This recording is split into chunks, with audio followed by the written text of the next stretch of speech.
Yeah, yeah, yeah. Uh, yeah. Yeah, it's your boy E-Man. Falcons pandemic, we on that plan. All the hype in the city, let me break it down. Atlanta Falcons, wear the crown. Cruising down Peachtree in my Falcons gear. Pockets on the speakers, E-Man's here. Covering the news, all the buzz on the block. Pandemic family, yeah, we can't be stopped, yeah.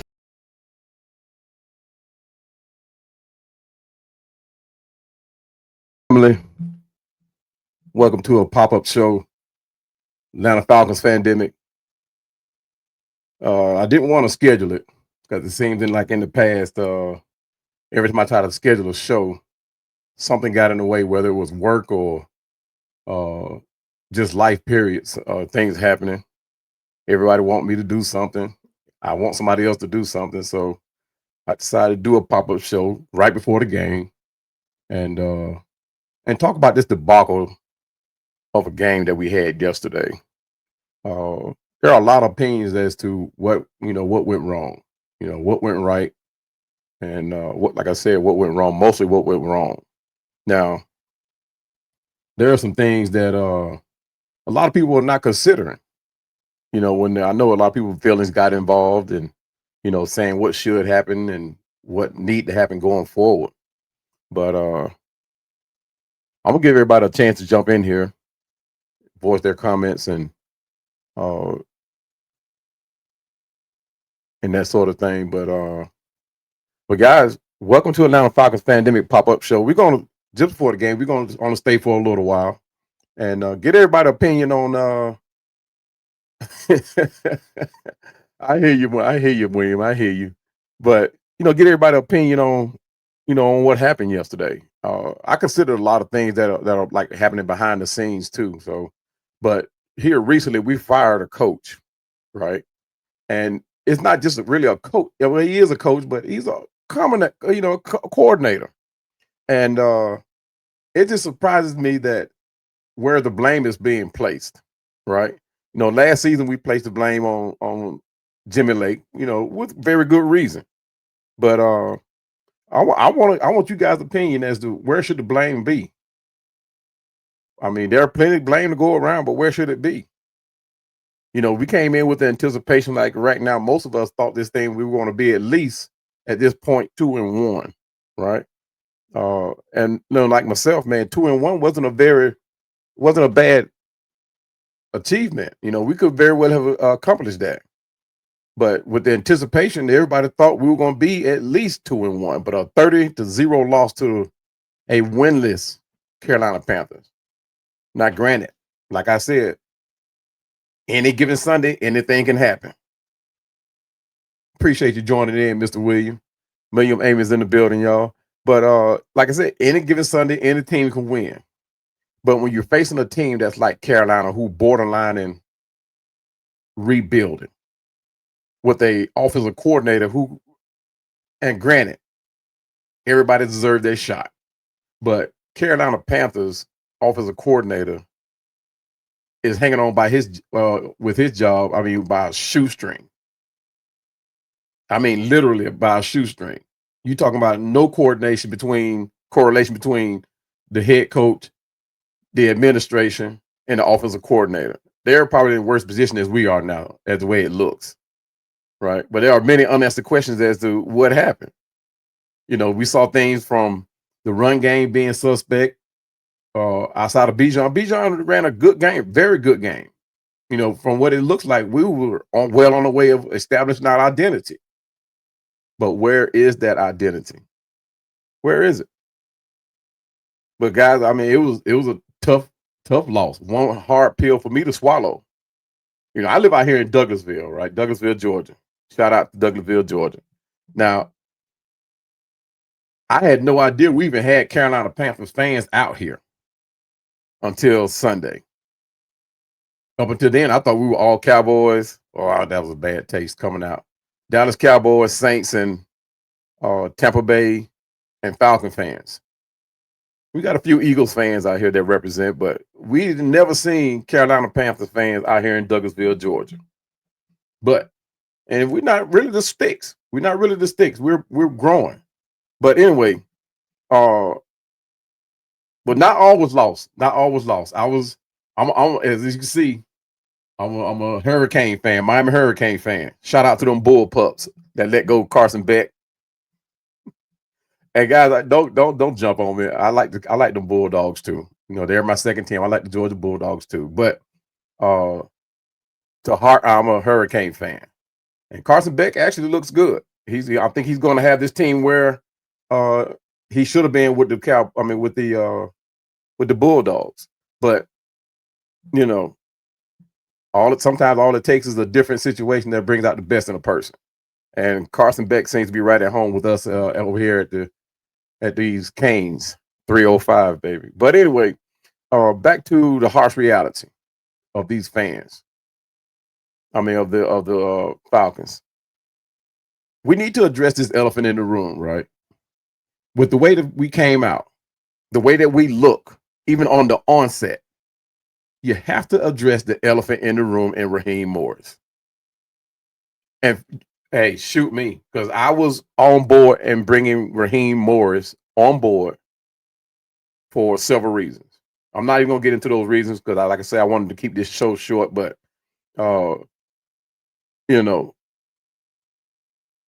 Raheem Morris, I thought he would fill the void that we were needing. I really did.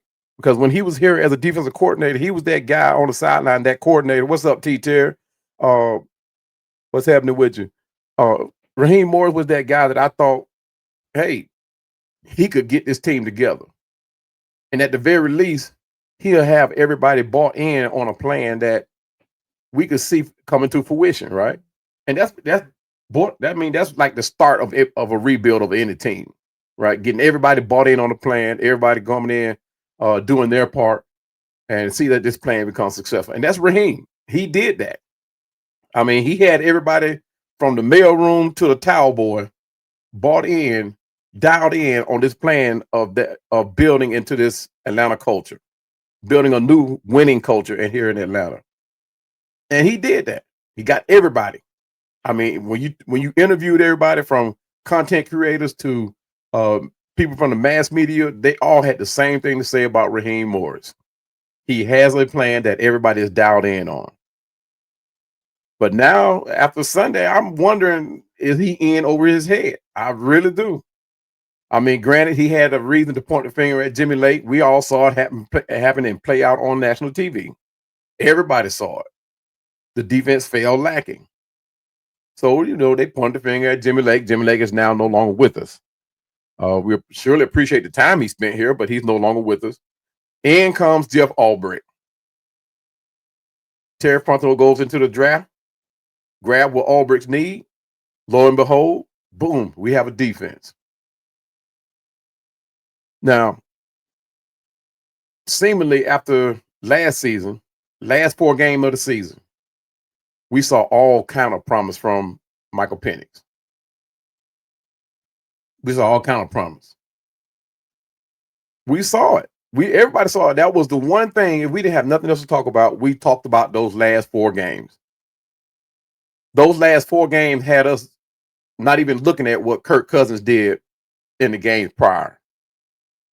We kind of like threw what he did out the window and was like, hey, we got Michael Penix. We got the guy that we want at quarterback, lead this team. So here we come, fast forward to Sunday. What happened? What happened?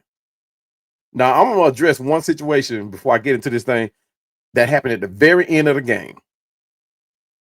And that one incident at the very end of the game had me forget about the whole game and had me focus on Raheem Morris being the head coach going forward.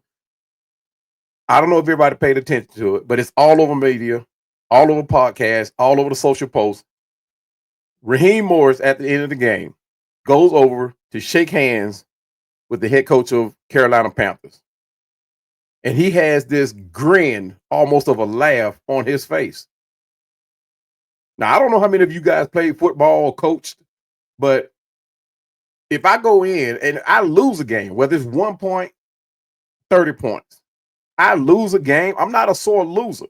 But if I lose, I am not happy. I'm not having a grin on my face like Raheem Morris did. That's the absolute last thing. Now, granted, he's on a national stage. I give you that. But I am not happy at the outcome of this, especially a 30-point loss to a team that is not well put together. Now, I know it's next man up when you come to talking about, let's say, in football, but at the same time, the Carolina Panthers are hurt. I mean, they are hurt worse than we are when it comes to this in the trenches. They are hurt on defense. They are hurt on offense. They got a very young quarterback like what we got. They got a head coach who, I mean, I don't think he even know what he's doing over there, but an offensive coordinator who, I'm telling you, they are ready to hammer this guy. They want him gone. But we lose 30 points to a team that's not well put together at all, on paper or otherwise. Yes, they got Bryce Young, they got T-Mac over there, McMillan, they got him. They got Xavier Legette. Legette didn't even play. And we still lost by 30 points.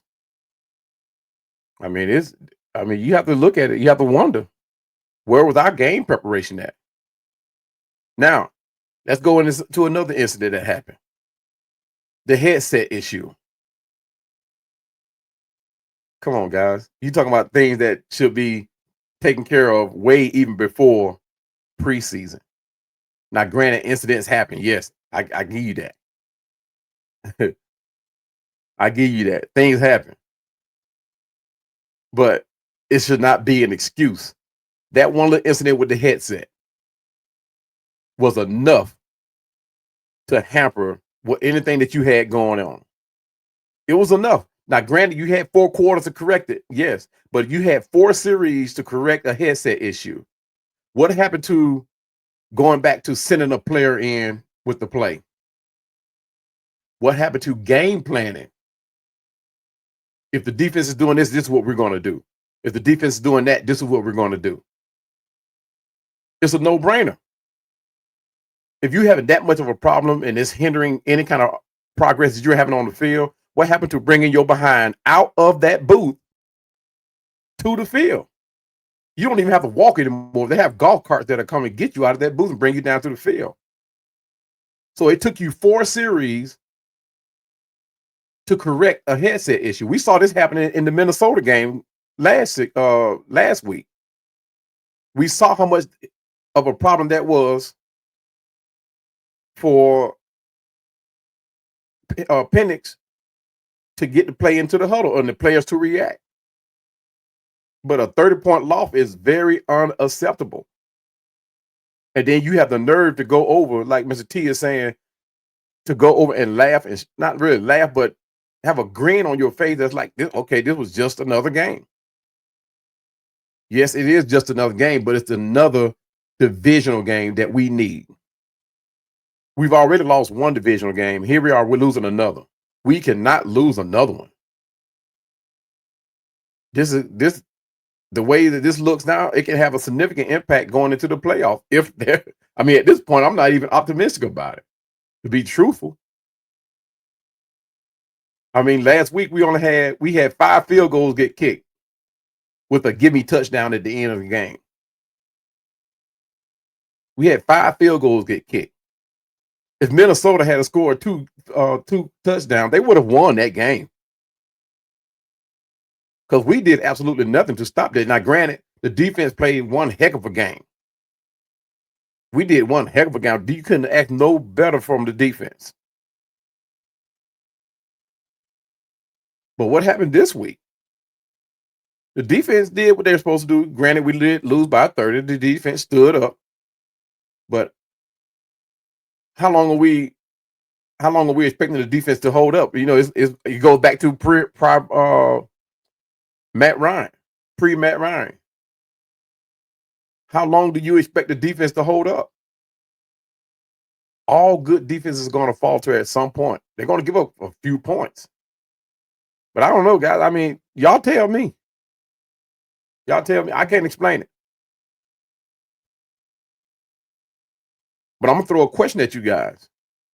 Are we still looking at this team seriously thinking about going into the playoffs? I mean, realistically looking at it Sunday, this is a whole new level of bad. I mean, I get it, but this is. I mean, I don't get the win. I mean, I don't get the loss, but the performance. Are you going to perform at top level every game? No. But there are just some games, guys. There are just some games you just don't lose.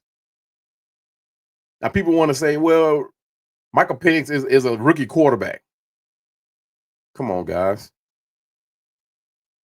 Come on, guys. That's not an excuse anymore. Yeah, he's still learning the system, but when you look at last season, 4 games tells you Michael Penix is ready for this offense. He's ready to be let loose. Our coaching is what holding this team back.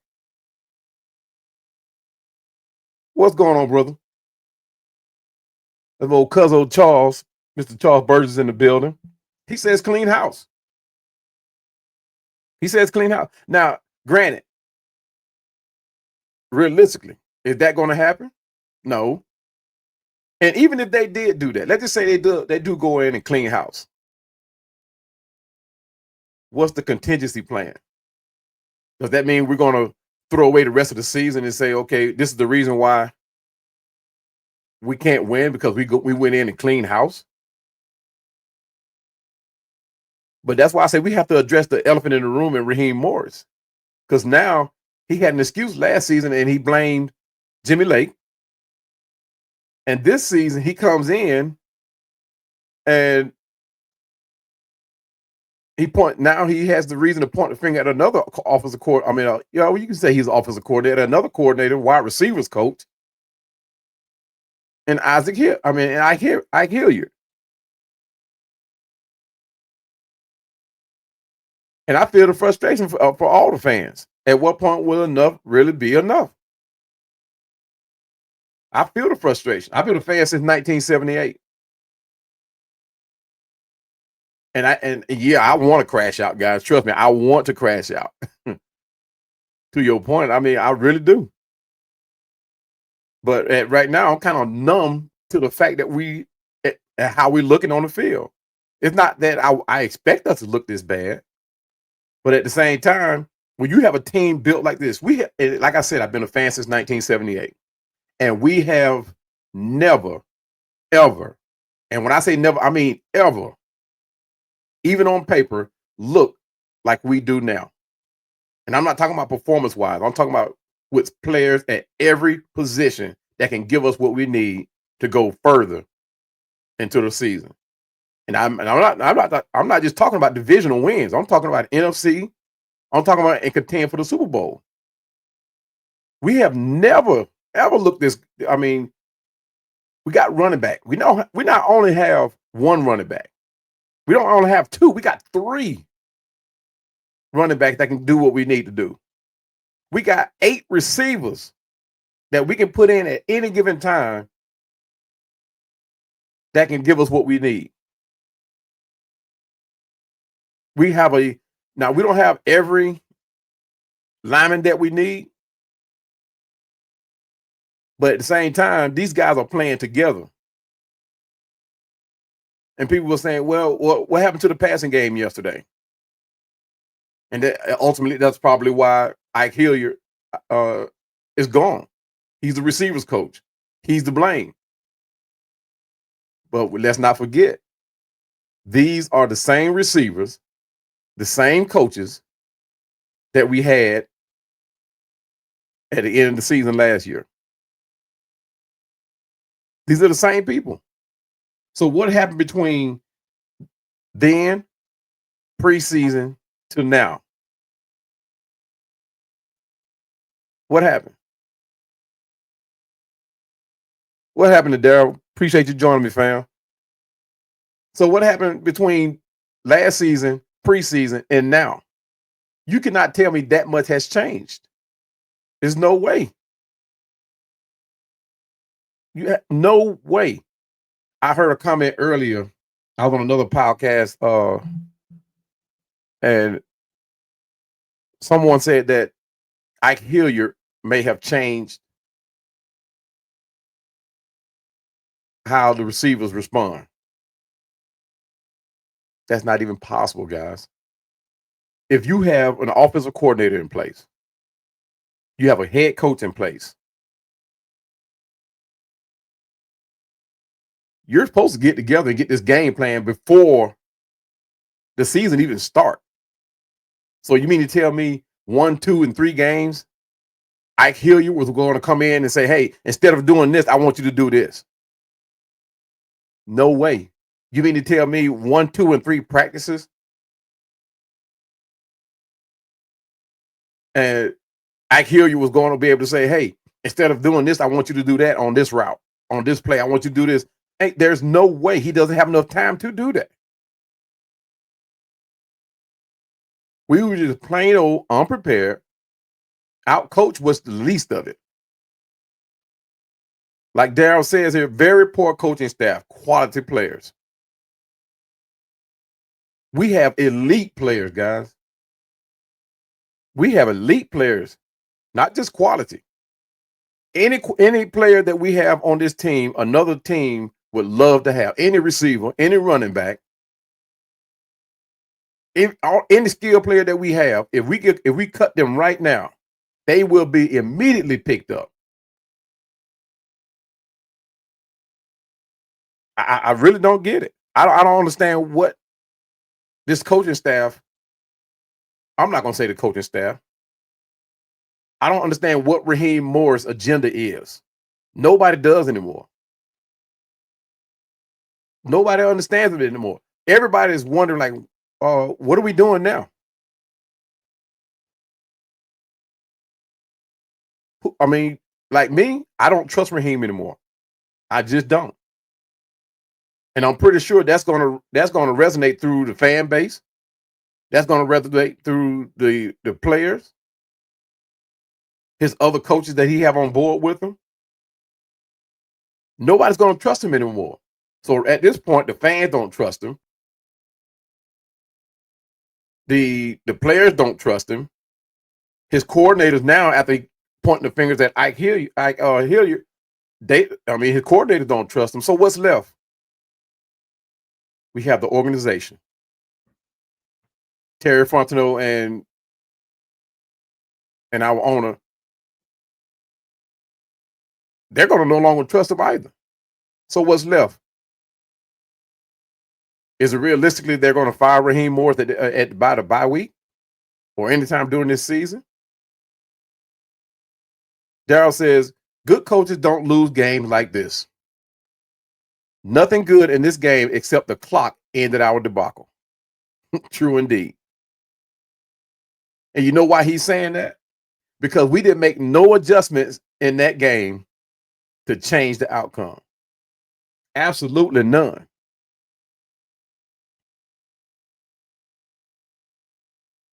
If we were going to change anything, we were going to have Penix go back to being Penix. When I say we, the Falcons coaching staff, we hindered that man's process. I don't know if y'all paid attention to it, but when the plays came into the huddle, when he finally gets to play, when the plays came in, I'm not going to say he always did it, but there were a few times where he looked back at the sideline as to say, oh, really? He did it more so in the game in Minnesota. You guys need to go back and watch that game and pay attention to his demeanor. Michael Penix's demeanor when the plays came into the game. When the players came into the huddle. Pay attention to it. Watch his body language. Watch the look on his face. He looks back at the sideline as to say, oh, really? This is what we doing? Yes, we managed to beat Minnesota, but it was by kicking field goals. We still could not get into the into the end zone.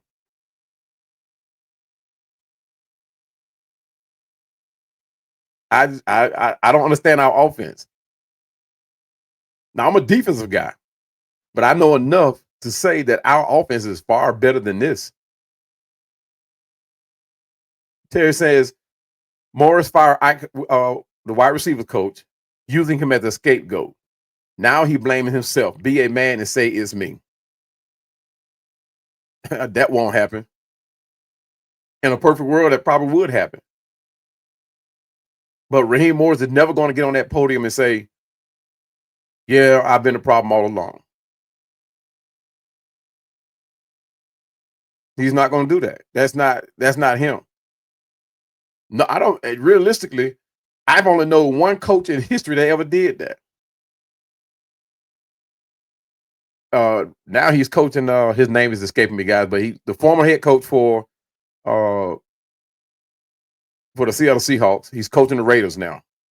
His name is escaping me. Y'all help me out. But he was the only coach I have ever seen go on that podium and say, I was the problem. And he flipped that. And ended up being a contending team in Seattle. But you're not going to hear that from every coach. That's exactly the point right there, cousin. These guys have to be coached, not their friend. And truth be told, that's how Zach Robinson got his head coaching. Got his coordinating job. He pointed the finger at Ike when the problem is with him and Zach Robinson. People say, well, Zach Robinson, this is his first year offensive coordinator. But guys, when you consider the playbook that Zach Robinson has, where he came from, right now it's like he's coaching out the back of that playbook. But when you consider the track record of that playbook that Zach Robinson has, look at it. Who has it? The Eagles, 49ers. Of course, we got it. The Rams, the Chargers.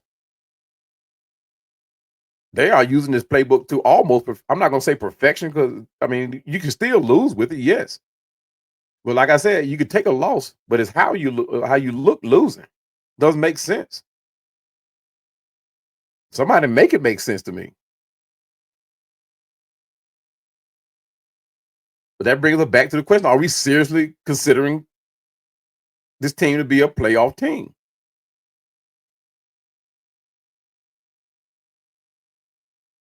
And once you lose that level of trust as a head coach, here you are losing to an 0-2 Panthers team. Like, guys, I get it. Like they say, any given Sunday. But an 0-2 Panthers team is different than losing to an 0-2 Chiefs. Right? Let's be honest. There's a huge difference. The Panthers are hurting in every phase of the game. Even at coaching. Every phase of the game, even special teams. You have to call it for what it is, guys. We went into that game not prepared at all.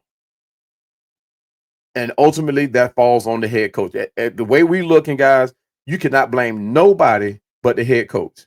Even Zach Robinson have to take a little bit of blame, but the head coach ultimately takes the fall for how we look at this point in the season.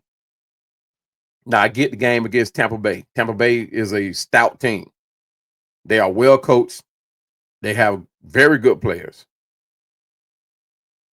And Tampa Bay is a handful for any team. I get that. I can take that. Matter of fact, when I did my season prediction, I actually put in my head that we were actually going to beat Tampa Bay coming out. But Tampa Bay came out well prepared. From the helmet issues to the play calling to special teams to the kicking game, The only thing we have to really like brag on right now, I'm not brag on, but that we have the positive to talk about is the offensive line and the defense. The two areas where we went into the offseason fixing.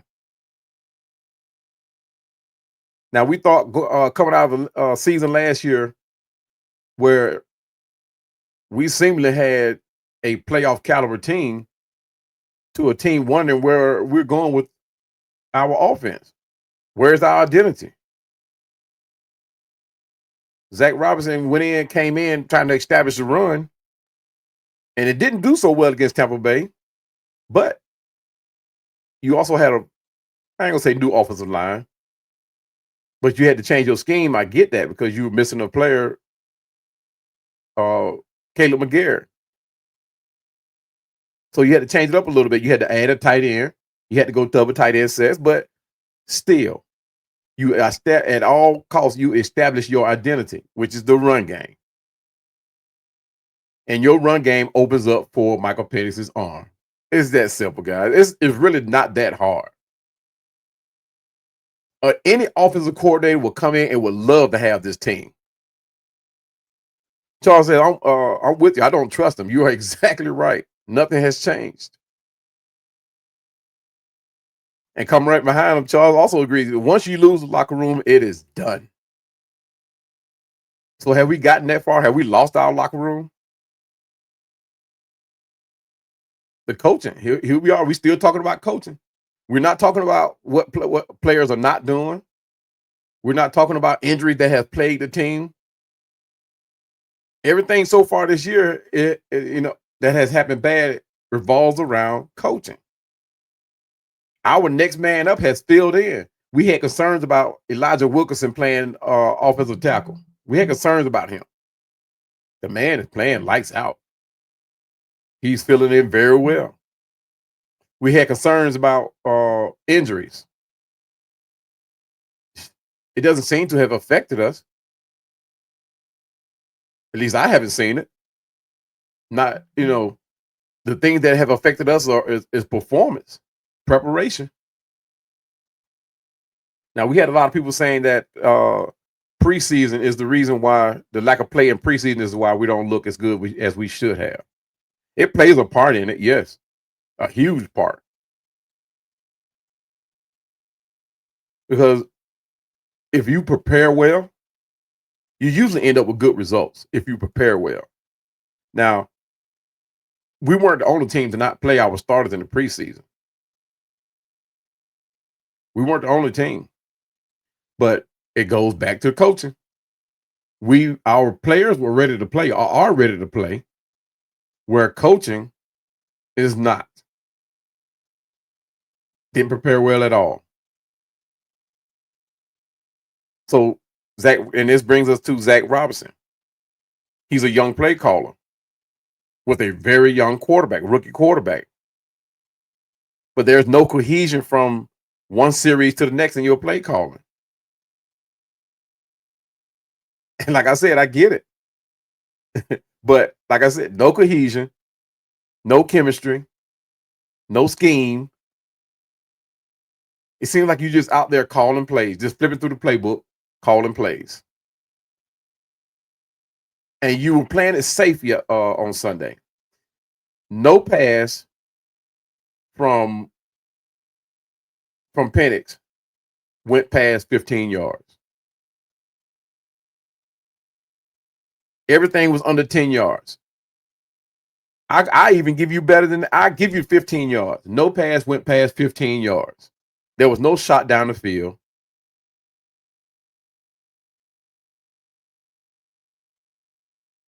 Everything you threw were safe, like you were trying to figure out something. And that, I mean, as a first-year coordinator, you playing against teams that are coming for you, and they're going to test you. I mean, it seems like right now you're not building off of anything. You see a great run by Bijan, and you think, okay, now it's time for some play action. And then, nope, a predictable shotgun right in the heart of the defense. Right straight to the defense. It's literally frustrating to watch. like I said, I'm a defensive guy. Our offense had to start carrying its own weight. The defense is only going to last for so long. They're not going to come out with the stellar performance like we saw against Minnesota. But 3 touchdowns in 3 weeks is totally unacceptable, guys. That's unacceptable for a offense that's as talented as we are. The lack of in-game adjustments, the predictability. I mean, everybody's figured you out. You got fans in the stands calling out your plays before you call them out, before you send it to the huddle. I mean, we can't even blame the fans this time. Over the year, we blamed the organization, we blamed the coaching, we blamed the fans, we blamed the player personnel. What's left, guys? Common denominator. What's left? But at some point, Zach Robinson has to take the training wheels off, and we should have done that coming into the season. We should have came into the season proving a point. We are the Falcons, and we're coming for what we deserve. Daryl says, I'm with you. I don't trust him. We're exactly what we need. Nothing has changed. I read that coming already, didn't I? I hit the wrong one. But didn't run, he says, didn't run Bijan near enough. Offensive line is good, not nearly as good as we've heard all year. I want a first round lineman drafted next year. I'm pretty sure that's going to be the direction we head into. We do need to bring in a couple of linemen. One, Caleb McGarry. I think this is his 3rd time being hurt. Jake Matthews not getting any younger. And we do have a capable lineman there already. But he's a season away from being ready, I think. I think it won't take much for him to be here. But going back to this offense, guys. Zach Robinson offense is truly stagnant. I mean, I've given his lack of production, and it seems like we can just march up and down the field when we want to. We do that. We march up and down the field. But the closer we get to that 20-yard line, it seems like the offense stalls out. The Falcon zone of failure. That's what I've called it, giving it name to. Now people say, well, we get 3 points out of it. Guys, come on. Let's be real. This is a game of football, game of touchdowns. Right? But the interesting fact that I pointed out in another podcast on the game yesterday, we did not get to the Carolina Panthers 30-yard line at all. At all. And Carolina did not play. Their defense wasn't that good. It was our lack of production, lack of play calling that kept us from getting to that 30-yard line. Carolina was not that good. They didn't do anything to keep us from getting to that 30-yard line, their 30-yard line. We faced far better defenses. Daryl says, no misdirection plays. Same old screen play that never worked. I can call the Falcons next play 90% of the time. And most fans can, Daryl. Most fans can. And I'm not taking nothing from the ladies, because there are some ladies that know football. Shout out to the ladies of Falcon football. There are some fans out there, some ladies that know, and they're calling plays before Zach Robinson are calling them. They're calling his plays, pre-calling their plays. They're the ones, and you guys have to be there. They're in the stadium. I mean, these ladies, they shouting and carrying on, they screaming, cheering, as everybody are. But once that play comes in, we line up. They know exactly what we're doing. It seems like they deflate like a balloon. They sit back down. They're like, you got to be kidding me. Because they know what's about to happen. It feels like the air gets sucked out of the stadium, out of the offense, the moment that play comes in. This week, guys, we didn't even see the red zone. The offense just disappeared. I don't get it. I don't get it. We have that team. Pitts should have had a field day. Pitts had a field day against Carolina the last time we played. Drake London had a field day the last time we played. And when you talk Drake London, they didn't have an answer for him at all. They didn't have an answer for him at all. Last season, we went back-to-back plays to Drake London, the same play, and scored twice. The same defender and scored twice. You guys remember, I think the first time they said that Drake London, when he landed out of bounds. So what we do, we came back, lined up again, same play, SOS, same play, same defender on Drake London, went back to the same play, same results. I mean, we get inside the 20, and suddenly, I mean, it's like 3 straight runs, no gain. They're obviously passing down and go nowhere. Where's all the play action?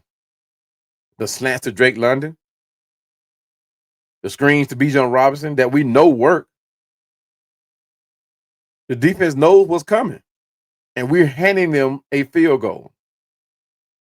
Or should I say an attempt? Because nowadays it seems like that's all it is, an attempt, because we're missing them. We have this explosive offense, but can't do anything once we get inside the red zone. And this is not all solely on Zach Robinson, because these failures in the end zone goes even into Matt Ryan days. I think the last time we were a plus 50 was when Michael Vick was here. That was the last time.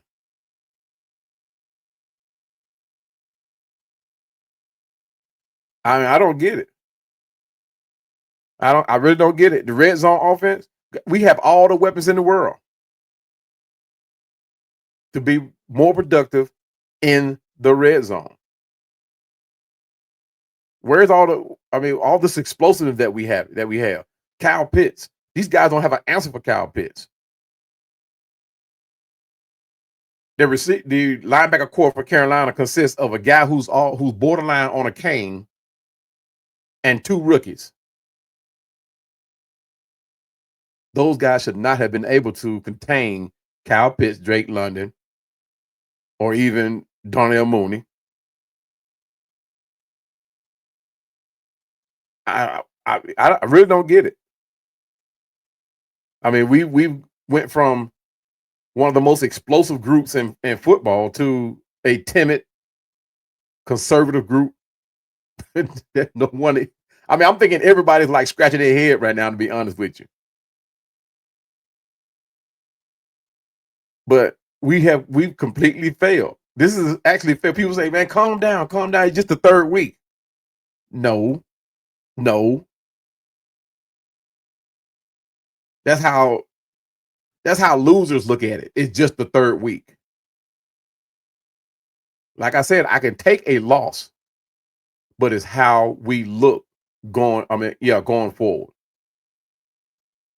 This is not, I'm pretty sure there's nobody in the NFL, nobody commentating, analyst, content creator, nobody predicted this bad of a start as far as how we look. Nobody. Like I said, we could take a loss.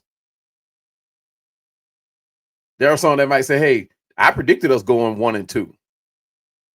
But did you predict that we would look this bad at 1-2? Terry says, Morris, no TJ Yates is not an wide receivers coach.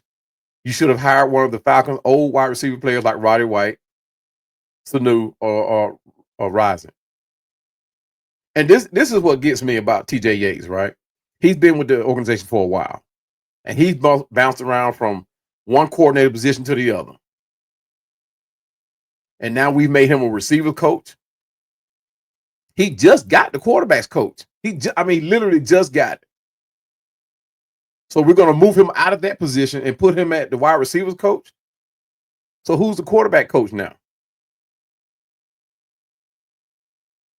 And when I say T.J. Yates just got the position, he was just appointed quarterback's coach this season, coming into this season. Now, granted, there may be some quarterbacks out there that can help out a receiving core. They do know the routes. They do where receivers are supposed to be when the ball is thrown, that sort of thing. But what is this telling your coordinators? What kind of message are you sending to the players? This plan that you came in with is falling by the wayside, piece by piece. You saw your defense fall apart first, so you got rid of your defensive coordinator. Now you're seeing your kicking game fall apart. We don't have one anymore. People say, well, the wind took that one first kick and he made it, the second one, but he just plain on missed the second one. He hooked it, but this didn't just happen Sunday. We were having kicking problems back last season, along with Kirk Cousins and his interceptions. We were also having kicking problems.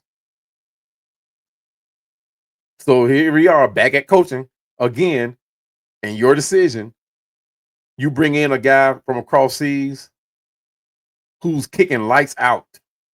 He's kicking 70-yard field goals. Granted, they're straight up. But he's kicking 70-yard field goals, and you don't bring him in on the squad. Now, first of all, here's another one. You sign this player, and you sign him to a 3-year deal. I forgot the amount, but you sign him to a 3-year deal. And you're talking about a player who does not count against your 53-man roster. Why wouldn't he be here on this team? That means he could be here in the win. Now he's on the play on the practice squad. Yes, we still have access to him. Yes, but why is he not on this team? You know, Koo was suspect, but it took him missing key field goals for you to get rid of Koo. Koo was a problem even before the season started. Koo was a problem last year when he missed those field goals. But as a coach, you have to realistically say, "Hey, Koo, we love you. We appreciate what you've done here, but we're going to roll into a different direction. I got a guy, I'm not going to say this to him, but I got a guy that can kick 70-yard field goals." And did it consistently. Now, granted, Lenny Craig, I'm not going to say he was suspect when he had to kick from the hash marks, but he was good. He beat out Koo in the kicking competition. I wasn't there at the camp, but from what I've been told from other content curators, Lenny Craig beat Koo in the kicking competition. What's going on, LA? Welcome to the channel, man. Don't worry, we suck too, huh? Shout out to those Tennessee Titans. They're rebuilding too, so but appreciate you joining me there, Mr. LA. Appreciate you.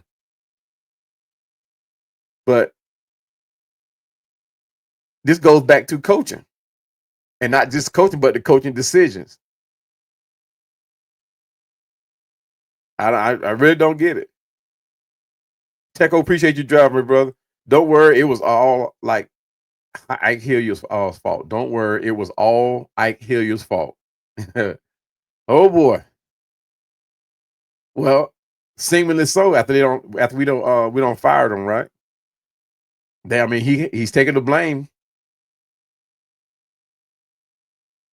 I don't see how it was all his fault, but apparently they say that it was his fault.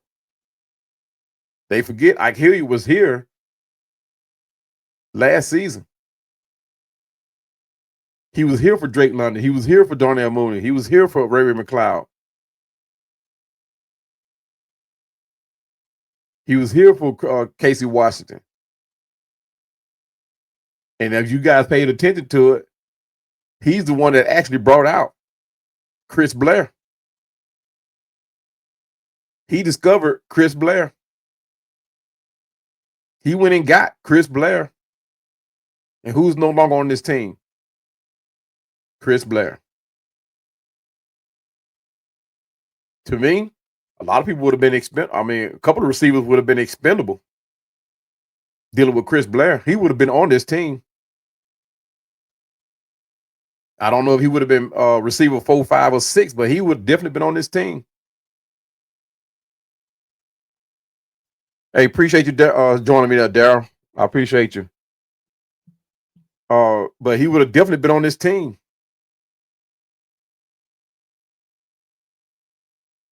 But like I said, it goes back to coaching. You're the ultimate say-so on who you want to keep on this team and who you don't want to keep. And the thing it is, Chris Blair, there was no contract issue with him. He wasn't like no contract hit. So why is he on this team? I don't know. John, appreciate you joining me, brother. He says Morris covering his butt, firing one coach and moving to 2 coaches to field and receiver coach. But Mr. Blank put the coaching staff on notice. This team has too much talent to get blown out. And I agree. Way too much talent. And if you look at this team, a lot of people may not agree, but when you look at this team on paper, there shouldn't be a defense in the league. I don't care if they're the top defense, number 1 defense. There should not be a defense in the league that can stop our team. We have weapons on every corner, backfield. Tight end. We have it all. We're just not using them. Who does that fall on? Again, coaching. I think if you bring in any other offensive coordinator, they'll be ecstatic to have a team like this. Most teams don't have 8 receivers at their disposal that they can put in at any given time. And truth be told, before we start making our roster cuts, we had 12. We had 12 receivers that could have been on this team. And if all 12 could have played special teams, we would have had 12 receivers at our disposal. We definitely got 3 running backs. We probably got the best running back core in the league. I ain't going to say probably, we do. We do. Up until this season, I was real skeptical about letting Tyler Algier go. But when you start talking football and reality, there's the chance that we may lose him. And that was one thing that I feared. But when we found Nathan Carter, I would be surprised we're able to keep him now. At the way we're calling plays. He may be wanting out. Now, legit. Now, he hasn't played a game, but you see the potential there. You see it. You saw it at the end of the game last Sunday. And when you talk about Zach Robinson and his play calling, how in the world an undrafted running back, Nathan Carter, come in and get more touches than Tyler Algier? Tyler Algier only had 1 carry. Why we were trying to make Tyler Algier out of this bona fide receiver out of the backfield, I don't know. Granted, he can catch out of the backfield, but that's not the game that you was trying to establish. That's not the identity you're trying to establish. I don't get it. Teco says, this coaching staff is starting to look ridiculous. Cool, a guy, and I know Ike. A lot of people are sharing that same sentiment, guys. At first, it seems like we have a very good coaching staff. But in light of everything that's happening, we have to wonder, what in the world? It's like nobody has an identity now. The coaching staff don't have one. The offensive don't have one. I don't get it. Tech also says Morris is just looking for scapegoats. And he has a staff full of them. He's the head coach, so he's going to be able to do that. Why Zach Robinson? Why he's not pointing the finger at Zach Robinson? He says we got out-coached, right? So who got out coached?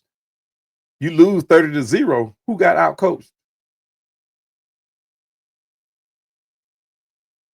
0 points. Not even a field goal. You didn't even get down to the opposing team's 30. No shot at the no shots at the end zone. Not one. So who got out coached?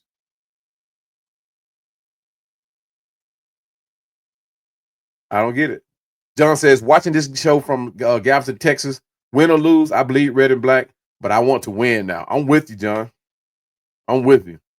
Like I said, I've been a fan since '78, and I mean, I'm beyond ready. I'm beyond ready. Now, the thing about supporting this team, we have a lot of fans that have been here because of Michael Vick. We got some that's been here since Matt Ryan. And we have a lot of 2000 babies. Oh, I say baby. I'm sorry, y'all. 2000s fans. A lot of them. Post 2000. But we have quite a few that has been here since the inception of the Falcons into the city of Atlanta. I came along in 1978. Where we had Bart Bukowski. We had William Andrews, Billy White Shoes Johnson, Claude Humphreys, Buddy Curry. That's when I came along. You talking about the excitement in the city. The Atlanta's first shot at a playoff game, 1981. And this is why I hate the Dallas Cowboys more than any other team in the league. Yes, even more. I hate Dallas Cowboys worse than I hate the Saints. And that's tough. But the Dallas Cowboys literally broke my heart in 1981. A lot of y'all don't remember that game. We were going into the playoffs. We were heading to the playoffs. We were actually our next destination was going to the Super Bowl. And the Dallas Cowboys came here and swept that off from up under us. I cried like a baby. 10 years old. Cried like a baby. But I was that type fan. I was that type fan. I don't know. Appreciate you joining me there, Hollywood. But like I said, I hate this. I hate the Cowboys worse than I hate the Saints. And that, like I said, I mean, it is what it is. A lot of people say, man, the Saints are our rival. Yeah, they are. But I got tenure with them Cowboys. My wife's whole family. Her whole family. When I say the whole family, I mean everybody are Dallas Cowboys fans. But I told my wife, in here we're gonna rep Falcons, as you can see. Yeah, I wish we would a Dallas Cowboys star coming in this house. Not happening. No. Hollywood said we call Bryce the Reaper.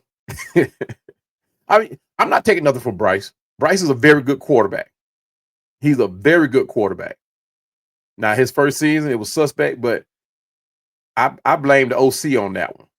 Bryce did make some rookie mistakes, like any old rookie quarterback will do. And he's that guy. And when he came in here and he beat us with the suspect team, no wide receivers. I mean, he has it now. He got Xavier Legette over there, Hunter Winfro, and now he got T-Mac. And T-Mac is good gracious alive, man. I wanted Hunter Winfro here. Truth be told, I wanted him here. I did a whole video on that. Y'all need to go back and watch that one and see why I wanted him here. I broke that one down. Yeah. I don't know. I think Terry said, I think they're trying to trade Tyler Algier. I think he's saying, well, I think we're trying to trade out Tyler Algier. Two teams have lost their main running backs. Me personally, if there was any way to keep all 3 running backs, I would. If there was any way to do it. But realistically speaking, with the way the injuries are happening now and people are restructuring their teams, trying to come off money, production wise, I wouldn't be a bit surprised we lose one of them. I wouldn't be a bit surprised. And Tyler Algier is that he deserves to be a starter. I mean, he really do. But he understands his role too.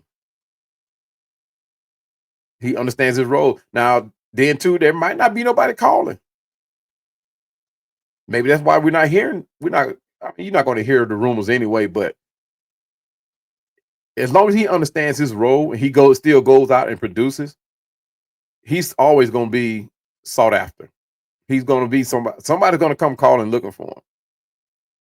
And I wouldn't be a bit surprised if it's a team out of the AFC. I wouldn't be a bit surprised. Tech says he can't fire Robinson. He already fired Lake.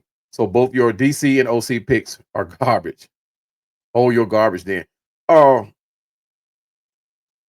defensive coordinator, Jimmy Lake, yeah, that was hands down. That was an easy decision. Very easy decision. The defense, I mean, between now and then is night and day, not even close. So you can say that was a good decision to rid ourselves of Jimmy Lake.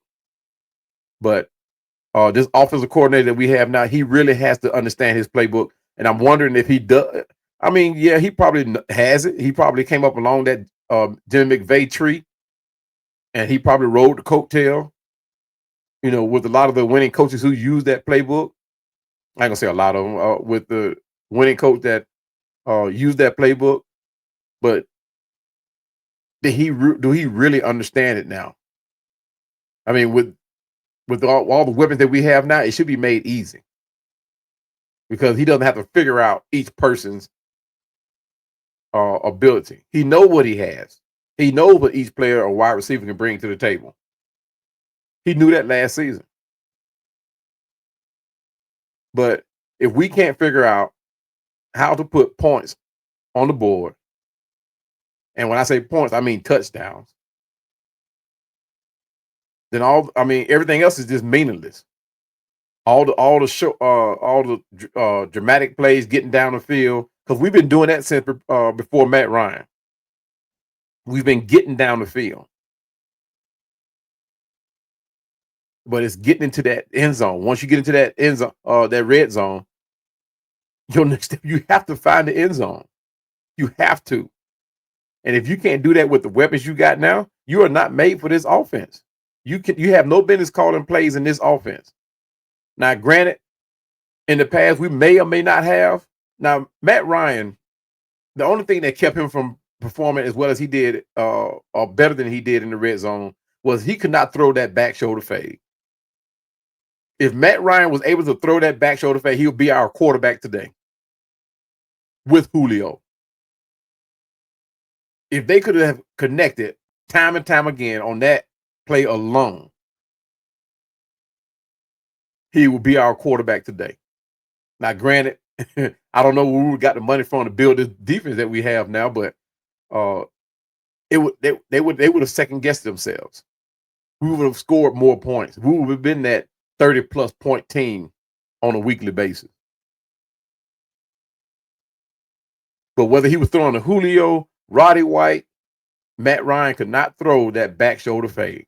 He either overthrew it, underthrew it, or threw it out, or took a sack. That would Matt Ryan play in the end zone. I mean, in the red zone. Yeah, I agree, Hollywood. We all hate the Cowboys. And an interesting fact about the Cowboys too. They call themselves the America's team, and I think it was 70 prior to, I think it was like the 74-75 season, right? When that came about, Dallas Cowboys weren't supposed to be the America's team. The America's team offer was actually was supposed to go to the Pittsburgh Steelers, because that was during that time when the steel curtain was there. The Steelers was on this Super Bowl run, beating everybody. They were the team to beat then. And the film director, I forgot the guy who was going to do the film, but there was a movie that's supposed to come out about America's team. And he went initially to the owner of the Pittsburgh Steelers. And the owner was like, no, we are not America's team. We are Pittsburgh's team. So he declined the offer. And in turn, the director of the film went to Dallas. Now, lo and behold, the film never even came out. But Dallas held on to that America's team mentality. So yeah, Dallas missed me with that. They can have it anyway, either way it go. I don't care, but I just want to hurt some of these Dallas Cowboys fans who think that it was the fact that they started winning that they become America's team, that they've got a fan base that they become America's team. No, sorry. John says, I'm with you. I hate the Cowboys and I live in Texas. That's tough. And Texas is all about football. So when you're in Texas and you don't like the Cowboys, oh my goodness. Yeah, that says a lot.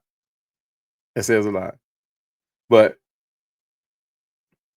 so here we are. We've made excuses, right? Defensively, we couldn't ask for it better. We can't ask for it better. We have the defensive coordinator. We have the defense we look for that we wanted. But are we really going to allow these rookie receivers, rookie players, running back or otherwise, to continue to make a name for themselves when it comes to playing us? They have a career day. Tampa rookie receiver, what is his name? Ibuka. He came in and had a field day. T-Mac came in and had a field day. Now, J.J. McCarthy, we had him on the run, but if our defense had not held up, J.J. would look pretty doggone good, considering all we did was kick field goals. I don't know, man. Our offense is there's something about our offense that is not right. And again, it comes back to coaching. Because any other team with this offense, guys, and it's not like, and people say, well, we're not giving Penix time to throw. Then what did that tell you? Coaching has to come in and make adjustments. You have to make the adjustments. If your plays down the field are not working, your run game is not working, you have to make adjustments. You have the players to do it. You don't keep doing the same thing and hoping that a play breaks out. Bijan Robinson is going to make plays himself. He's going to make those plays. But when you need your passing game and things are not working, you have to make adjustments. During that game, and I had the stats. I don't know where I put them, and I'm sorry, guys. But during that game, we saw nothing but curl routes, screens, and what else? These little short passes out in the flat. Nothing across the middle, nothing going downfield to open up the offense. Curl routes, screens. And then we doing screens with receivers.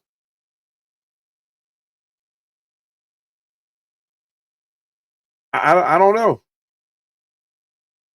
I don't know. Where's the creativity?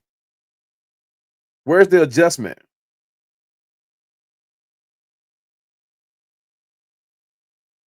I don't know. I mean, at this point, I feel like if I had that playbook with this team, and like I said, I'm a defensive guy. I feel like I can go in and do a better job. I mean, that's just the way I feel. I know. I mean, I know NFL is one of those things you can just. It's not a video game. I don't play video games, so, but I'm having a hard time believing that we have the playbook that we have, the players that we have, and we cannot put that together on the field and come up with better production. I'm having a hard time with it. And why? Because I'm looking at what was going on. Well, there goes my laptop. I'm looking at what was going on at the end of the season last year. I'm looking at what we had in camp this year. Now, we didn't add to the team, not very much, but we still have the same players. That tells me two things. You did not prepare your team, and your offensive coordinator does not. There's no variation in his play calling. More appreciate you joining me, fam. He said we clipped those dirty birds. Yeah, y'all did. Y'all did. Hats off to the Carolina Panthers. I mean, they came in and stole one from us. They did what they supposed to do. I mean, you can't take nothing from that. I'm not discrediting nothing that they did, but I am discrediting our coaching. The way we're coaching right now, anybody can come in and beat us, and the road does not get easier the next 3 games. I mean, I really don't see how the way we're coaching now, unless Raheem Morris is trying to play chess with the league. I don't get it. But why even go that route? Everybody already got film on Penix. Everybody has film on Drake London. Everybody has film on your defense. I mean, on your offense. Everybody's going to gear up their defense, prepare their defense to play your playbook. And right now, with your suspect play calling, you're predictable. You're making the defensive coordinators, opposing defensive coordinators, you're making their job easy.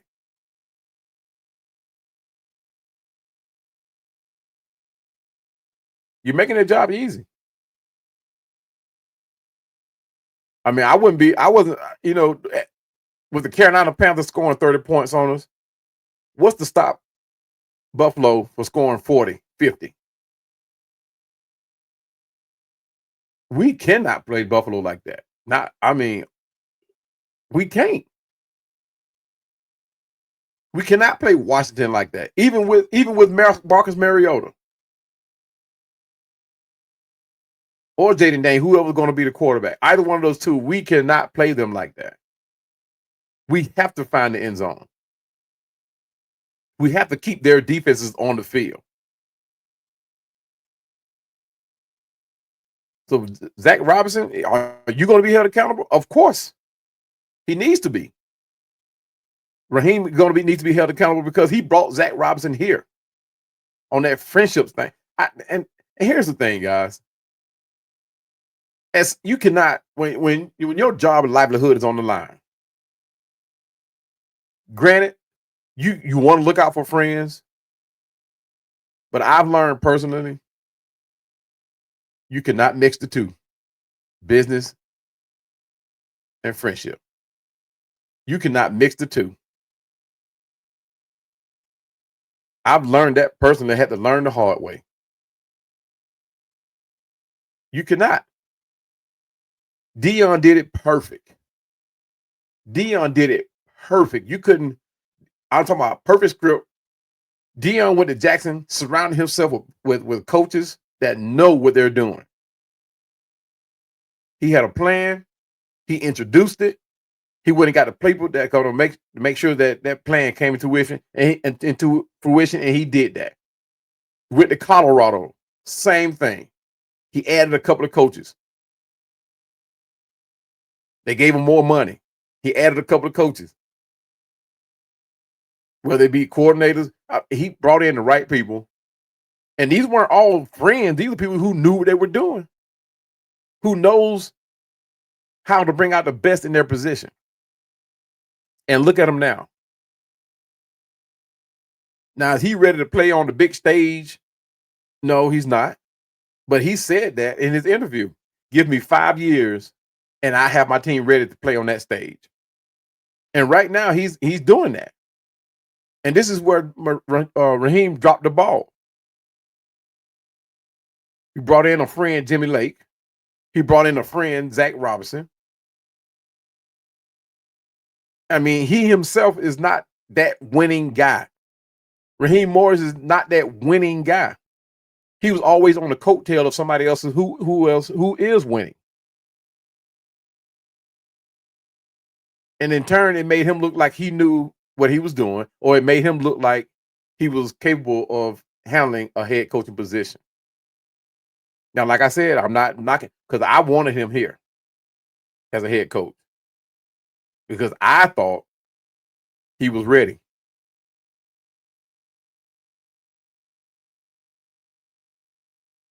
I don't know. I don't know.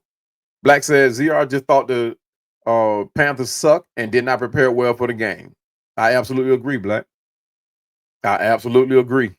He did not prepare well at all. In no phase of the game.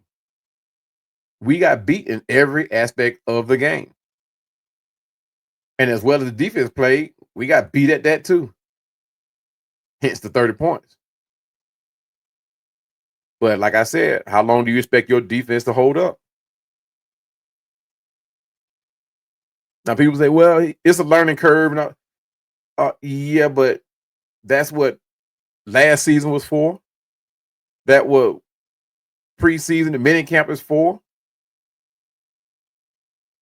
So what got them prepared to play the last 4 games of the season as opposed to the first 4 games of this season? What's the difference? What happened? Somebody explain that to me. That's the part that's getting me. Nothing has changed. Nothing has changed. You're still the same same receivers, same quarterback, same running back, with the addition of one great running back in Nathan Carter. Same tight ends. You actually added 2 tight ends that could be beneficial to you. Your O line is still the same without, we lost our center, Drew Dahlman, to the Chicago Bears. We lost Caleb McGarry to injury. But the offensive line is playing pretty doggone good, you ask me. Now, granted, there are a few times where Penix, had pressure. But for overall, I give him a B. I give him a high B. You can count on one hand how many times he's been sacked, right? Nowhere near to what it was last season. And I think they're only going to get better. If our offense played Minnesota's defense, if our offensive line rather played Minnesota's defense as well as they did, our offensive line is ready. They are there. So they're getting there. Let's put it like that, because they still have a few things to work on. Like I said, up through the middle, I think that's where the last sack came from on Penix.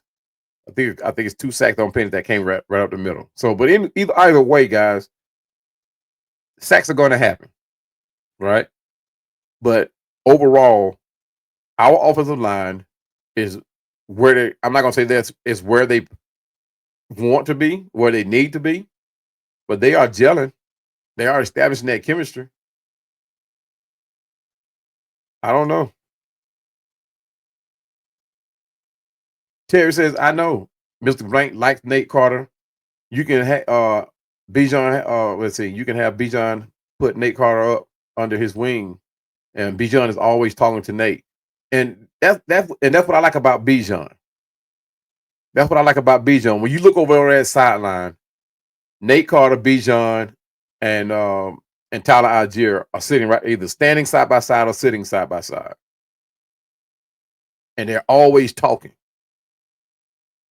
And that's what you want out of a player like Bijan. He's not a veteran, no, but he's that type of player. He's that type of player. He's humble. He just goes out and get the job done. He does what's asked of him. John said, the next coach I would like to see, Mr. Blank, we need to get Gary Kubiak out of retirement. He has taken over a team he coached to the playoffs. Kubiak's a good guy. But I think Terry Fontenot and Arthur Blank is going to stick with that what is it, that youth for the future. They trying to build for the future, right? Kubiak, I think where was he coaching at? He was coaching that with the Bears, right? Correct me if I'm wrong. But Kubiak is a good offensive coordinator. But he might make a good head coach too as well. But just because, and this goes back to what I was saying in another earlier podcast, that just because you're a good offensive coordinator does not mean you're going to make a good a good head coach. Just because you're a good defensive coordinator don't make you a great head coach. We've seen timeless examples of this. We've seen it happen many times. Where coaches step up, a coordinator step up to be the head coach and find out that they're in over their head. And right about now, I'm thinking the same thing about Raheem Morris. It ain't as easy as he thought it was going to be. But that's one of those things people say, well, this is a young team. We got time. We got 14 games. You don't want to take 14 games to figure out where you need to be or where your team needs to be. I mean, come on, guys. Let's be honest with it. We aren't the only young team in the league. We aren't the only young team that has a very young quarterback or rookie quarterback. When you look at teams like Washington, I mean, even the Browns. Now even the Browns pulled out a win yesterday against the number one team in my book, the number one team in the league. They beat the Green Bay Packers. Now, granted, the Browns defense stepped up and did what they're supposed to do. But it's like everyone tried to tell me, a win is a win, a loss is a loss. No matter how you get it, you either win by an inch or win by a mile. A win is a win. A L is a L, a W is a W. You talking about the Cleveland Browns? Who's got all kind of, y'all know what's going on up there. Y'all know what's going on up there. You see it. I don't get it. I mean, so where do we go from here? Black says, I wanted Raw here too. I will give him until the end of the season. I will, to be honest with you, Black, I'll be surprised if he makes it that far. Wins by week. Next week, week after, I will be surprised he make it that far. That's just me, though. But I know it's realistic. He's going to be here. And why I know he's going to be here? Because there's no contingency plan post Raheem Morris. If he fails, who would we go grab? Who do we get? And I can, you know what? And I'm surprised. I really am surprised to hear people still say we should have gotten Belichick. I'm real surprised at it. Guys, you see what Belichick is doing over in Carolina. I've never been a fan of Belichick. I think Tom Brady made Belichick. People say, well, no, Belichick went and got Tom Brady. No, Tom Brady made New England. Tom Brady made Belichick. Belichick won one divisional playoff game, and everybody think he's that coach. Or should I say he done it on two teams, but they think he's that coach. Tom Brady was all New England. You may as well call him the Tom Brady Buccaneer. I mean, the Tom Brady Patriots. He couldn't win the big game pre Tom Brady. He couldn't do nothing post Tom Brady. I call it what it is, but everybody had their opinion on that one. I don't know. Black says that O-line is still a B O-line on average. We are good O-line. I agree, bro. I agree. Let's put it like this. We have something to build on. Is it the 2016 O-line? No. But the 2016 team was once that 2014 and 15 team. In the same position where we are now. We have some good pieces in place. And it took one, maybe two players to bring in to shore up that offensive line. Alex Max was one of them. And like I said, this offensive line is going to be there. they're gonna protect Penix. They're gonna protect him. And the fact that we have not went to that 2 tight end set with the rookie quarterback like Penix, who needs just a little bit more time, considering what happened in Carolina, just a little bit more time to get our receivers down the field. If we want to utilize his cannon that we say that he has. But if we need more time, we got to bring in some blockers. And even let's just say our receivers downfield are not open. They just say they're not open. You mean to tell me Kyle Pitts is covered? You're not even considering him? We saw it against Carolina. Kyle Pitts was so open so many times, guys, coming across that middle on that snap. I mean, I don't know what was going on. Sunday's game was just one of those games. It's like you had to just sit back and watch because there was no answer. There were plenty of questions, but you just couldn't figure it out. Like Sunday was just totally off. But it goes back to coaching. You have to make the adjustments. And the thing it is, Carolina was not taking away the deep threat. We chose not to go there. We chose not to go there. When all of your throws were under 15 yards, all of your 10 yards or less, all of them, you choosing not to go deep. Everybody in the league knows the kind of arm that Penix has. Everybody. So they're going to challenge Penix to make those short throws. They're going to challenge him to make it. They're going to see whether or not he could take a little bit off the ball with that cannon arm that he has. Take a little bit off the ball to make those throws, those short throws, the throws in the middle. He can make them, but most defenses are going to challenge him there. John says Gary Kubiak's tree coaches in the league: Green Bay, San Francisco, Houston, Texans. That's a good resume. I like that. That's a very good resume.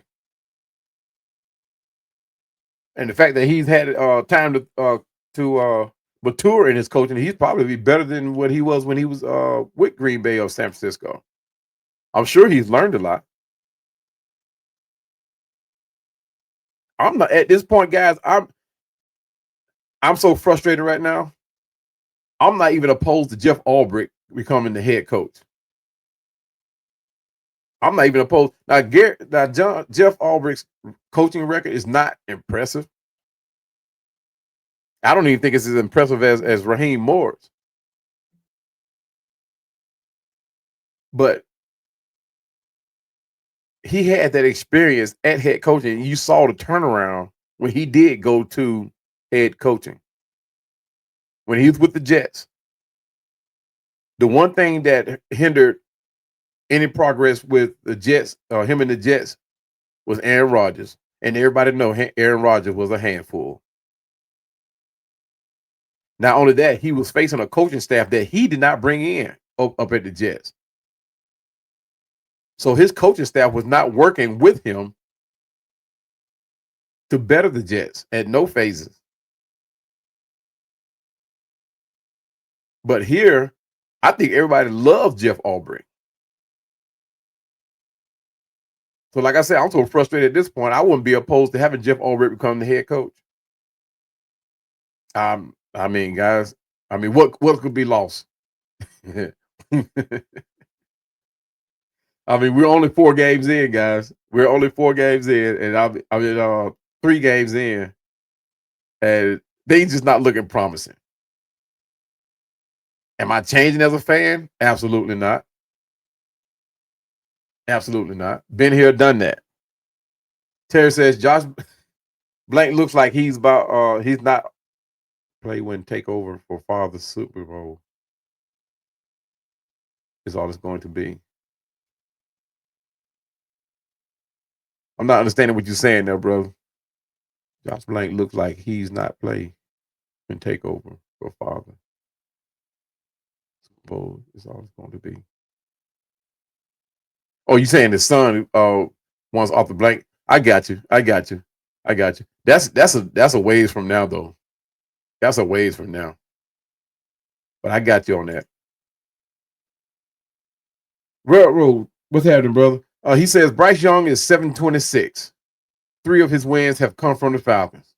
Yeah. Now that's something else. That's something else right there. Yeah. Wow. But he's a young quarterback. And you see the growth with him. And you see, I'm saying now you don't see the growth, you see the possible growth with him. You see the potential, right? If he gets coached up, Bryce Young is going to be a very good quarterback. Bryce Young is the epitome of a quarterback, a rookie quarterback coming into the NFL making mistakes. Everybody can't be a Jaden Daniels. Everybody can't be a Josh Allen, right? So Bryce Young just happened to be that quarterback that's a rookie that's going to make mistakes, and it shows.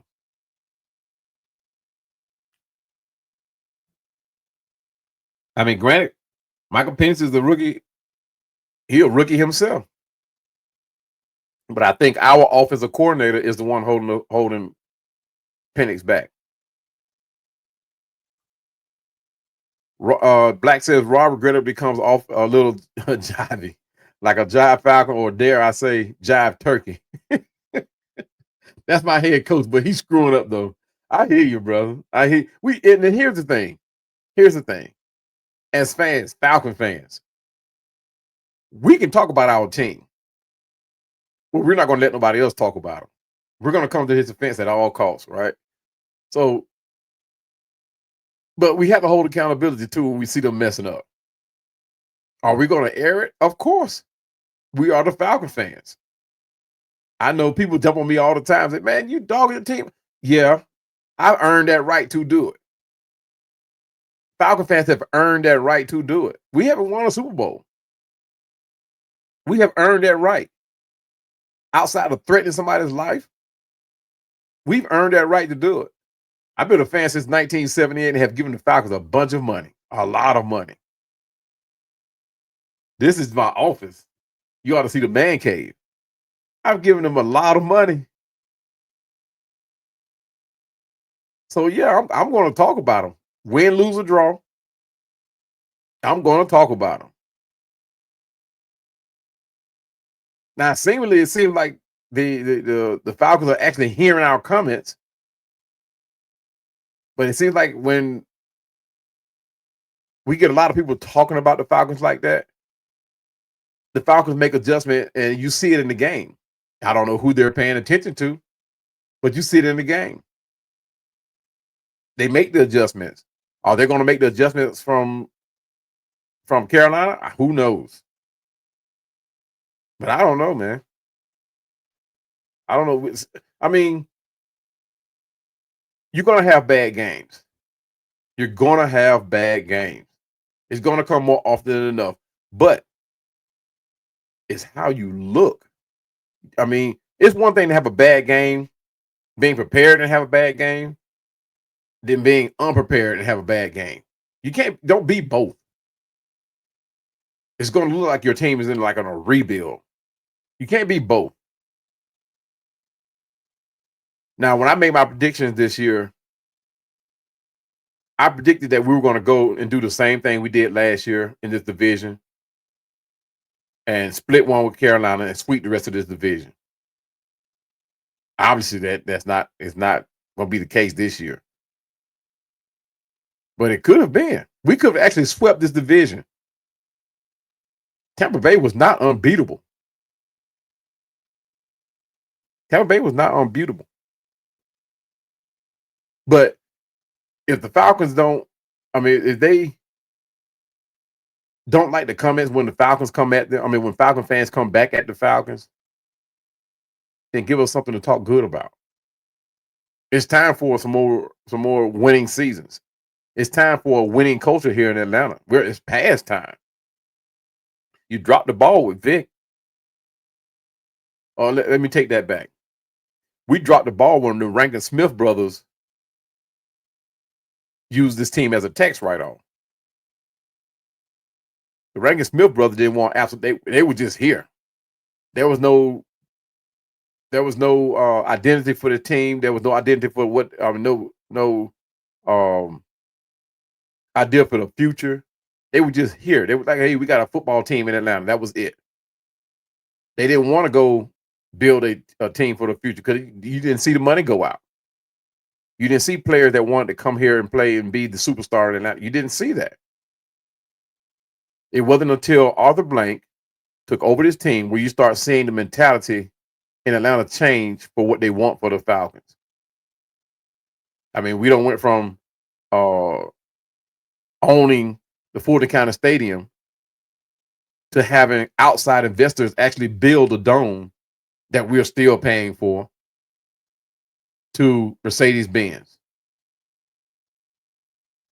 where outside investors and tax money is paying for. So it is kind of changing.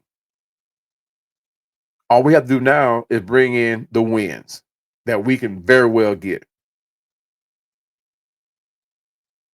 So going into that last question I asked, what now? Where do we go from here? Penix has to start making plays with his feet. Bottom line. Are we looking for a Michael Vick 2.0? No, absolutely not. But he cannot sit there in that pocket. He has to roll out, do something. He has to. He has to go on the center. Play action has to become a bigger part of this game. Get him out of that pistol. I don't know. Do we know any quarterback that works in that pistol and having a bang out year where they're solely in the pistol or in the shotgun? Get Penix on the center so that man can navigate, so he can orchestrate. Release him. Let him go. Washington did it perfect with Jaden Daniels. By the way, I wanted Jaden Daniels here before we got Penix.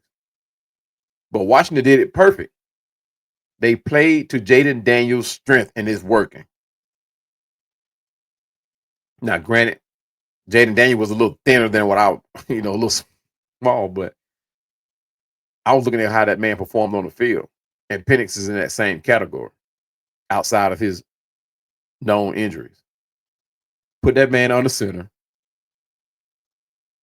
Bring in more play action. And let that man rip. Now, every play can't be made going downfield. Every play can't be seen can be utilizing his cannon of an arm. But let that man orchestrate. That man he's ready. He's ready. I know he's a rookie, but he is ready. The only thing that scares me is that little sidearm looking throw that he has. It's not like over the top. It's kind of sidearm, but he's not the only quarterback that throws like that. Rick, what his name? Mahomes, he throws like that. But Penix is ready. Get some variation in your offensive play calling. Raheem Morris has to step up, stop all that smiling and carrying on. And for the life of me, somebody go get that man some khakis. Go get him some khakis. Get him out of those capri pants. Stop showing all 32 of your teeth and your gums. And coach your team. Game manage this team. Stop using those timeouts like it's like it's on top of top secret invention or something. Use them where needed. If you need to use them, use them. But stand up, be a coach. Stop playing to this social media thing. Stop trying to have all the right answers in these press conferences, after post-game press conferences. Coach your doggone team, man.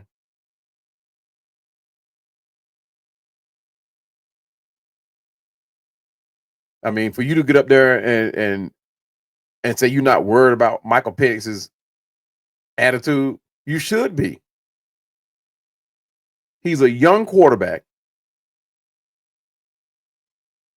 that you've placed a franchise on. That man's weight is heavy. What at the very least, we do not want what happened to Justin Fields to happen to Michael Penix. You remember what happened to Justin Fields? He got so frustrated up there in Chicago that after every game, he was sitting on the bench. Everybody else going into the locker room. He's on the bench with his helmet on, with his head down. When I saw Michael Penix sitting on the bench like that after that Sunday's loss, guys, that is not where you want your quarterback, your orchestrator, your captain, your field general. That is not where you want him to be. You want him with his head held high, still engaging with his team.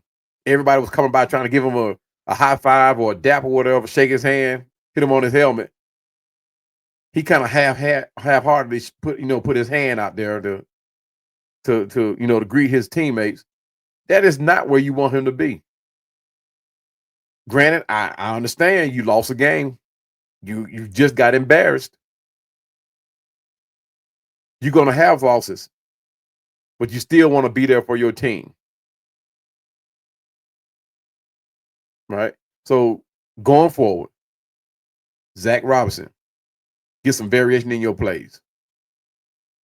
Utilize it for, you have to use that playbook, guy. Get out the back of that playbook because it seems like you're still in preseason. Raheem Morris, stand up and coach your team. Stop listening to what people are saying. Get up, coach your team.